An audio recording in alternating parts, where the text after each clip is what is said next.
क्या हुआ जब साक्षात शेषनाग जी प्रकट हुए प्राण प्रतिष्ठा के समय गर्भगृह में, जिसका संबंध साक्षात लक्ष्मण जी से बताया जा रहा है। प्राण प्रतिष्ठा के समय इतना बड़ा चमत्कार देख करके बड़े बड़े पंडितों के साथ साथ देश के प्रधानमंत्री पीएम मोदी के भी होश उड़ गए। लेकिन इसे काफी शुभ संकेत माना जा रहा है, क्योंकि रामलला की प्राण प्रतिष्ठा हो रही है और लक्ष्मण जी रामलला के भाई थे, तो इसे काफी शुभ संकेत माना जा रहा है। लेकिन इसकी सच्चाई जानकर आपके भी होश उड़ जाएंगे। वीडियो में आगे बढ़ने से पहले यदि आप एक सच्चे सनातनी हैं तो वीडियो को लाइक करके कमेंट बॉक्स में जय श्री राम जरूर लिख दें। जिस दिन का सभी को बेसब्री से इंतजार था, आखिर वो दिन आ ही गया, आखिर वो शुभ घड़ी आ ही गई।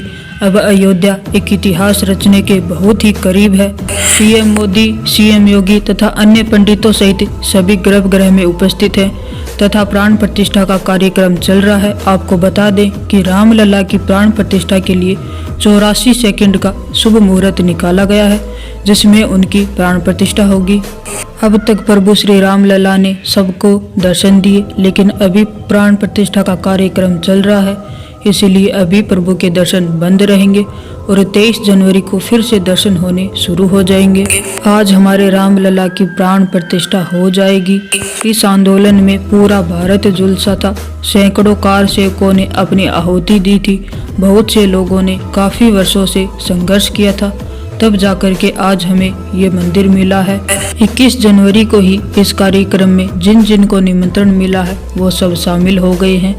बहुत सारे महान संत, बहुत सारे वीआईपी लोग आ चुके हैं और उनके रहने की व्यवस्था भी उत्तम तरीके से की गई है। अभी अयोध्या में प्राण प्रतिष्ठा का कार्यक्रम चल रहा है, वेद मंत्र पढ़े जा रहे हैं, भजन हो रहा है। लेकिन जिस वक्त प्राण प्रतिष्ठा का कार्यक्रम चल रहा था, उसी वक्त गर्भगृह में एक ऐसा चमत्कार हुआ जिसे देख करके, सुन करके आपके भी होश उड़ जाएंगे। आप भी बिल्कुल हैरान रह जाएंगे। इस नवनिर्मित राम मंदिर की चर्चा से ज्यादा चर्चा रामलला की प्राण प्रतिष्ठा की हो रही है। जब पीएम नरेंद्र मोदी यजमान बनकर तैयारी करने पहुंचे, तब चारों भाइयों की छोटी प्रतिमा तथा रामलला की 5 वर्ष के बालक के रूप में बड़ी प्रतिमा गर्भगृह में स्थापित की गई। सबसे पहले तो हमारे यहाँ जितने भी देवता हैं, जितने भी नवग्रह हैं, जितनी भी राशियाँ हैं, उन सबको शांत करने के लिए पूजा अर्चना की गई। उसके बाद में मूर्ति को शुद्ध किया गया तथा वेद मंत्र शुरू किए गए। ये वेद मंत्र काफ़ी खास होते हैं और यहाँ पर बड़े बड़े महान पंडित पधारे हुए हैं, जिनके द्वारा वेद मंत्रों का उच्चारण किया जा रहा है। इन मंत्रों में इतनी शक्ति होती है कि ये किसी भी मूर्ति में जान डाल देते हैं, उसे जीवित कर देते हैं। लेकिन जब प्राण प्रतिष्ठा का कार्यक्रम चल रहा था, उसी वक्त एक ऐसा चमत्कार हुआ जिसे देख करके वहाँ उपस्थित सभी पंडितों तथा वहाँ उपस्थित सभी लोगों के होश उड़ गए। सब के सब आश्चर्य में पड़ गए कि ये कैसे हो सकता है। जब प्राण प्रतिष्ठा का कार्यक्रम चल रहा था, तब गर्भगृह में रामलला की मूर्ति के पीछे से काले रंग के सांप का एक छोटा सा बच्चा निकल करके आया। यह देखकर सभी लोगों का यही मानना है कि यह साक्षात शेषनाग के रूप है तथा ये रामलला के भाई लक्ष्मण हैं।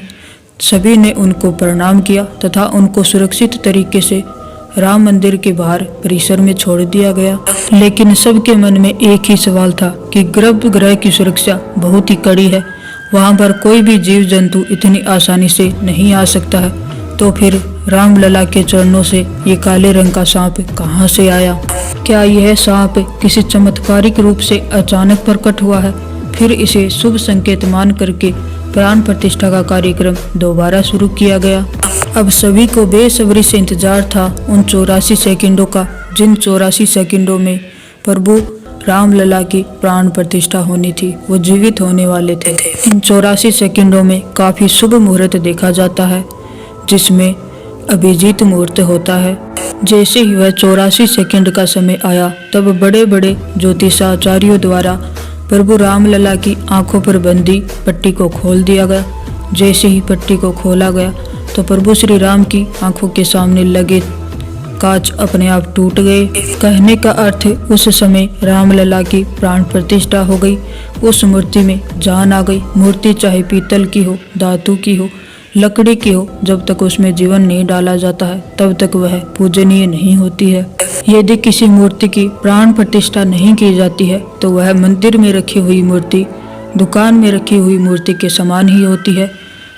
जितनी भी शक्तियाँ देवताओं के पास होती हैं, उन मंत्रों के द्वारा उस मूर्ति में जान डाली जाती है, उसे प्राण प्रतिष्ठा कहते हैं।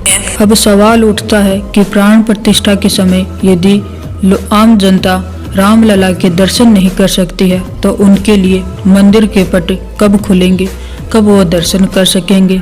आपको बता दें कि आम जनता के दर्शन के लिए 25 जनवरी को राम मंदिर के पट खोल दिए जाएंगे। 25 जनवरी से सभी लोग रामलला के दर्शन कर सकते हैं।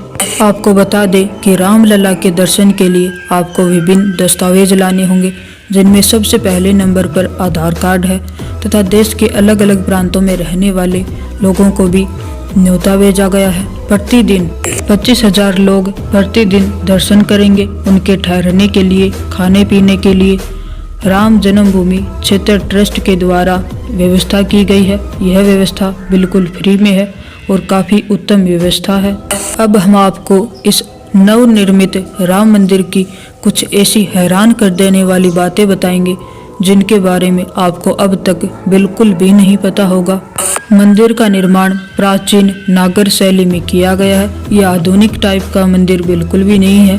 जिस प्रकार पुराने टाइम में मंदिर हुआ करते थे जो कि केवल पत्थर से बना करते थे, उसी प्रकार यह मंदिर भी केवल पत्थर से बनाया गया है तथा इस पर बहुत ही सुंदर मीनाकारी भी की गई है।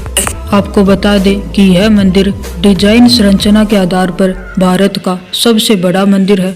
यह लगभग 300 एकड़ की भूमि पर बना है। इसकी लंबाई पूर्व से पश्चिम 380 फीट तथा चौड़ाई 250 फीट और ऊंचाई 161 फीट। और एक और बात, इस मंदिर को बनाने में लोहा या सीमेंट का बिल्कुल भी प्रयोग नहीं किया गया है। यह मंदिर केवल और केवल पत्थरों से बना है। यह मंदिर 3 मंजिला है। हर मंजिल की ऊंचाई 20 फीट है। मंदिर में कुल 392 खंबे व 46 गेट हैं। इन खंभों व दीवारों में देवी देवता और देवांगनाओं की मूर्तियां बनाई गई हैं। मंदिर में भूतल पर बने रामलला के गर्भगृह में सोने की परत लगे दरवाजे हैं। भूतल पर मौजूद सभी 14 गेट पर सोने की परत वाले दरवाजे लगाए गए हैं। मंदिर के गर्भगृह में लगे सोने के दरवाजे की ऊंचाई करीब 12 फीट है, जबकि इसकी चौड़ाई 8 फीट है।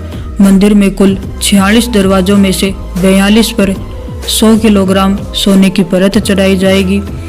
राम मंदिर के निर्माण में इस्तेमाल की गई ईंटों पर श्री राम लिखा हुआ है। पूरा मंदिर 2.7 एकड़ में फैला हुआ है।